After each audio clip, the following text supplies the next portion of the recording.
the way up to number 12. Let's do it. It's the Sports Nightly preseason top 25 tonight. First down and 10. Burrow in the pocket, has all day, launches deep down the field, has Chase caught at the 32, down the middle of the field. He'll take it to the house. Touchdown, Tigers! 79-yard touchdown pass. Jamar Chase. Number 12, the LSU Tigers. And here to talk about the Bayou Tigers, Gordy Rush from the Tiger Network. And what a magical season last year was. You had to really enjoy being a part of that. 15-0 and one of the more dominant seasons in all of college football history. That had to be a blast. It was a blast. Once in a lifetime where you get something where all of the pieces fit together. And then a generational quarterback in Joe Burrow. I mean, what a blessing for LSU to get him in the transfer portal. A lot of people didn't realize in 2018 he wasn't healthy. He had his shoulder banged up. He had that operated on in the offseason, came back healthy, had a playbook underneath, finally a year to digest the playbook. And, of course, they brought Joe Brady from the New Orleans Saints with Sean Payton's playbook there, and it just all hit together. It was an incredible year. Well, let's start at quarterback. Who's the heir apparent?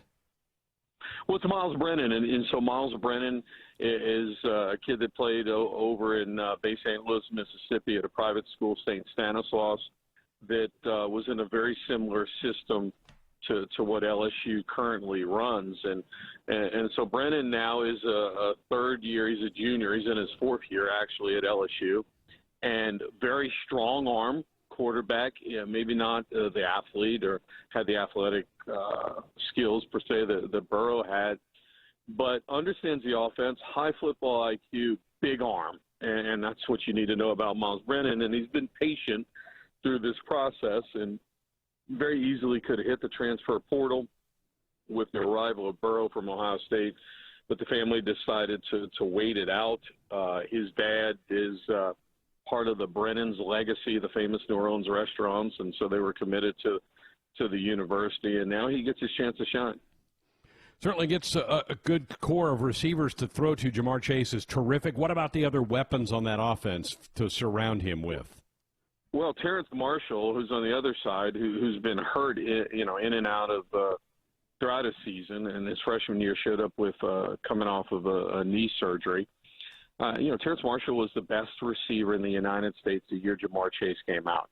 And he was the third receiver on this team after Jefferson and Chase. So I think this is his opportunity to shine.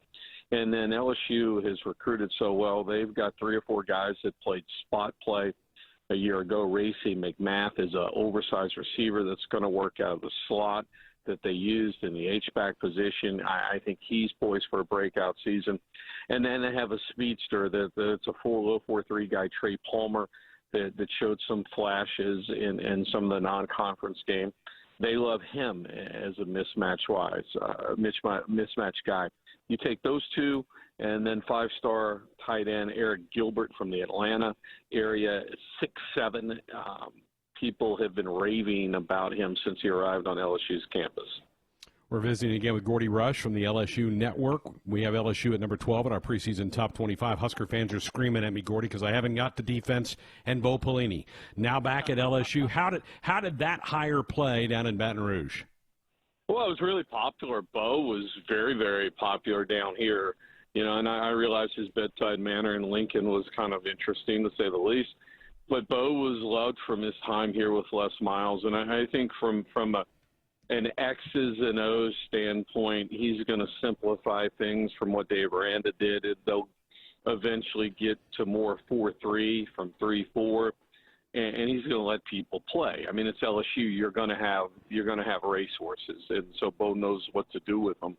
I thought it was a good hire because he and Ed had a relationship.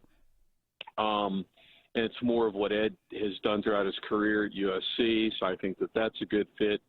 And Bo is still really was and obviously is still really well thought of down here in Baton Rouge. What you mentioned, there's going to be some racehorses for him to use. Give me a couple of names of guys that stand out to you as you look at that side of the ball. Derek Stingley may be the best defensive player in the country, coming as a true sophomore at corner. If the NFL draft went, last year, he might have been a top 5 pick as a freshman. He's that good. He's as polished technique-wise as I've ever seen, and just as athletic as Patrick Peterson in his time here. Jacoby Stevens is a hybrid safety, H-back, whatever you want to call him. He'll step in the type of position, and they'll move him all over the football field. I was surprised that he came back. Tyler Sheldon is going to go from nose tackle to 3-tech as a defensive lineman. And really in the back half of the year, he had a breakout season. So, I mean, to start, those are the 3 guys in my mind that are first-round draft picks next year. Of course, what does next year mean in the time that we're in? But he's got horses, and obviously he lost a lot of people, but he's got a lot of talent and a lot of people that played roles, however, may not have started. And so I think the returning starters number is a little bit deceptive for Bo Pelini. Again, visiting with Gordy Rush of the LSU Network. We have the Tigers at number 12 in our preseason top 25. Okay, the SEC has announced they're going to push the start back a couple of weeks. Does that push camp back a few weeks for LSU? Give us kind of what's happening right now, what's going to be happening in the coming weeks for the program. Yeah, they did. They did their walkthroughs and kind of, they call it football school. I want to say August 17th is where they pushed it back. But LSU has announced the delayed start with the September 26th season. So we're expecting the schedule to come out at some point today.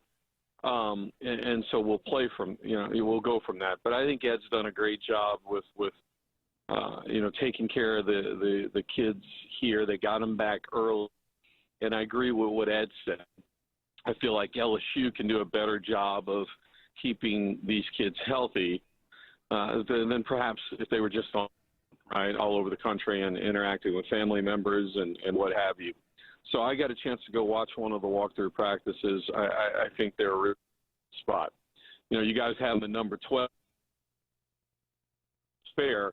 The X factor in all the preseason polls is this. No, everybody else's schedule's out except the SEC. Yeah. Who's LSU going to draw on the 2 additional East? Trip to Athens, right? And what does that look like? LSU's got Florida and South Carolina. Florida is their permanent. South Carolina is the rotational. So I think that's going to be really interesting to see who gets what.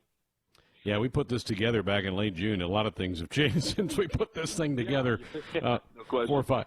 4 or 5 months ago. All right, major uprising with some players out on the Pac-12. The Big Ten yesterday's had a group of players. Any inkling of that coming from SEC players, kind of with offering up some demands about health standards or any of those type of things? Jamar Chase, who we hadn't talked about, who won the Biletnikoff last year and outstanding receiver for LSU, said he's all in. I mean, I know the Husker country, they love their football up there, right? And it's religion down here in the SEC. And, I think the reaction has been, it's kind of surprising down here from the Pac-12 folks. It's like, you don't want to play, don't play. We playing. I mean, we're playing. I mean, we had the associate athletic director come on the radio and our radio station and said, this is LSU's athletic director, and said basically they're going to put 50% capacity in the stadium in phase 2 and 70% capacity in phase 3. This is in light that Penn State just came out today and said we're putting nobody in the stands. Yeah. Period. And LSU is in phase 3 very well might have, they're saying 77,000 fans in Tiger Stadium. Different mindset down here, guys. We've heard nothing like that. Good stuff. Gordy, we appreciate it. Let's hope we're all talking and covering some football here.